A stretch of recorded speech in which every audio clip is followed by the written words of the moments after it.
The streetlights cast long shadows across Willow Park as Eleanor Carter took her usual evening walk.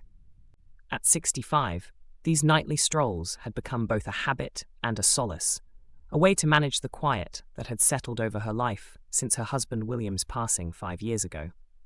The crisp autumn air bit at her cheeks, and she pulled her coat tighter around her as she passed the gazebo at the park's center. Something caught her eye near a bench under the glow of a flickering street lamp.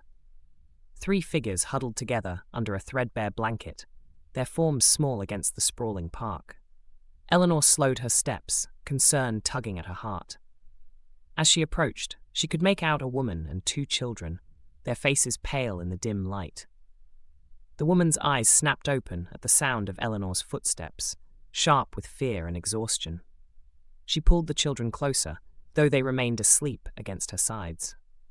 Eleanor stopped a few feet away, not wanting to alarm her further. "Are you all right?" Eleanor asked gently, her voice soft but steady. The woman's eyes darted around, searching for an escape. "We're fine," she whispered, though her trembling voice and the children's thin jackets told a different story.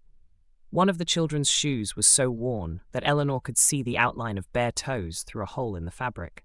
The other clutched a stuffed bear, its fur matted and missing an ear. Eleanor felt her chest tighten. "I'm Eleanor," she said, slowly removing her scarf. "Please, take this. It's too cold for the little ones." She offered the scarf, her movements deliberate. The woman hesitated before taking it, her hands shaking as she draped it over the sleeping children. "Thank you," the woman murmured. Her voice cracked, revealing more than her words. Eleanor crouched slightly to meet the woman's gaze. "You can't stay out here tonight. The temperature is going to drop below freezing. I live just a few blocks away. There's an extra room, and it's warm. You're welcome to come." Suspicion flashed across the woman's face. "Why would you do that?" she asked, her tone edged with disbelief. "Because someone once helped me when I needed it," Eleanor replied simply. "And because your children deserve a safe place to sleep." The woman studied her face, searching for signs of deception. The wind picked up, making the children shiver in their sleep. Finally, after what felt like an eternity, she nodded. "I'm Claire," she said quietly, her voice barely audible. She gently shook the children awake. "Come on, it's time to move." The boy, around 6, blinked at Eleanor with wide, wary eyes, positioning himself protectively in front of his younger sister. "It's okay, Theo," Claire reassured him. "This kind lady is helping us." The walk to Eleanor's house was silent, save for the crunch of leaves underfoot. When they arrived, Eleanor unlocked the door and ushered them inside. The children's eyes widened at the warmth and faint scent of lavender from a candle Eleanor had forgotten to extinguish earlier. Claire's gaze landed on a framed photograph of William on the mantel, his kind smile frozen in time. Eleanor caught her looking and offered an explanation. "My husband, he passed a few years ago, cancer." "I'm sorry," Claire said softly, pulling the children closer. Eleanor waved it off and busied herself in the kitchen, preparing hot cocoa and buttered toast. When she returned, Claire and the children were curled together on the couch, their bodies finally relaxing in the warmth. Over the next few hours, Eleanor tried to coax more of their story from Claire, but her answers were vague. "We're just passing through," she said, her eyes downcast. Eleanor noticed the way Claire's hands trembled as she held the mug of cocoa, and the way Theo instinctively positioned himself between his sister and any perceived threat. These were not just signs of hardship, but of something much deeper. As night fell, Eleanor made up the guest room, finding clean sheets and some of her daughter's old clothes for Claire and the children. After they had settled in, she noticed Claire's phone vibrating incessantly on the nightstand, the screen lighting up with messages from an unknown number. Claire silenced it quickly, her face pale and drawn. The next morning, Eleanor woke early to the smell of toast burning.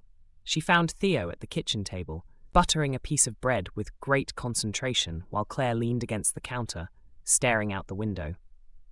"I'm sorry," Claire said quickly. "He was hungry, and I didn't want to wake you." Eleanor smiled. "Don't worry, I'll teach him how to make toast without setting off the smoke alarm." The day passed in a quiet rhythm. Eleanor took the children to the park while Claire stayed behind, speaking in hushed tones on her phone. When they returned, Claire's eyes were red, as if she'd been crying. "Just an old friend," she explained when Eleanor asked, but the tension in her shoulders said otherwise. That evening, as Eleanor tidied up the guest room, she noticed a crumpled piece of paper in the trash. Unfolding it, she found hastily scribbled notes. "Please, more time," and a name she didn't recognize. A chill ran down her spine. Later that night, she heard Claire pacing the hallway. Eleanor got up and peeked out. Finding Claire standing by the window, her silhouette tense.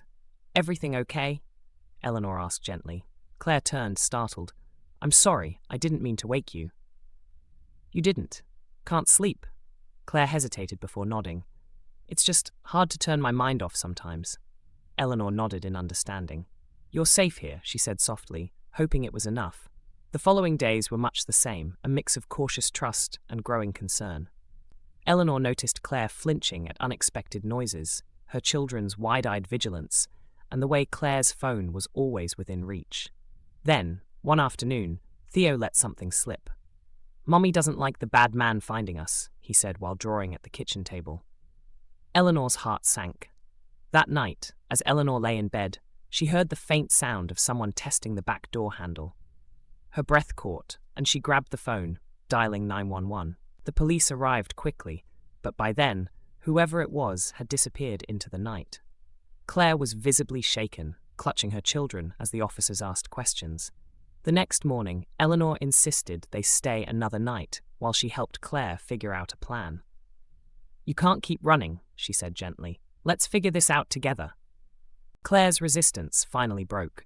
She told Eleanor about her ex, a man whose cruelty knew no bounds. "He'll never stop looking for us," she whispered.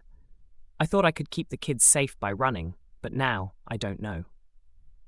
Eleanor placed a hand on Claire's. "You're not alone anymore." With Eleanor's help, Claire contacted a legal aid organization and a women's shelter. They arranged for temporary housing and began gathering the documentation needed for a restraining order. The process was slow, but for the first time in years, Claire felt like she had a path forward. 2 weeks later, as Claire and her children prepared to move into the shelter, Theo hugged Eleanor tightly. "Thank you for keeping us safe," he said, his small voice muffled against her coat. Eleanor watched them drive away, her heart heavy but hopeful. The house felt too quiet again, but it also felt full of purpose. That night, she sat by the window with a cup of tea, staring at the photo of William.